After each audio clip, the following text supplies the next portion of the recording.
2014 में जो हालात थे और पीपल्स पार्टी ने जिस पे किरदार अदा किया वो भी एक तारीख़ी दिन था। आज भी मेरी नज़र में एक तारीख़ी दिन है कि हम एक जमहूरी फ़ैसला कर रहे हैं। मैं प्राइम मिनिस्टर का शुक्रगुज़ार हूँ, स्पीकर साहब का शुक्रगुज़ार हूँ जो हम सब ने मिल के सब्र और तहम्मुल के साथ जज्बात से हट के अपना फ़ैसला किया है। जो नाम मैं आपके सामने पेश करना चाहता हूँ तो बहुत ही काबिल एहतराम है। जैसे मैंने कहा दूसरे भी काबिल एहतराम है, काबिल इज़्ज़त है, ये नाम भी काबिल एहतराम है, काबिल इज़्ज़त है। वो नाम है नासिरुल मुल्क साहब,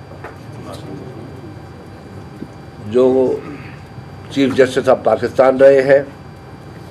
उनका एक अपना हिस्टोरिक रोल रहा है और बेहतर से बेहतर उनकी जो हिस्टोरिक पोजीशन है, जो जुडिशरी में जब वो वकील रहे, तब मुझे उम्मीद है कि अल्लाह ताला उसको ये जज्बा देगा, हिम्मत देगा कि पाकिस्तान की जो ये इलेक्शंस 2018 की हो रही है 25 जुलाई को, उसको कंडक्ट करने में कामयाब होंगे और इस मुल्क को fair and free impartial election देंगे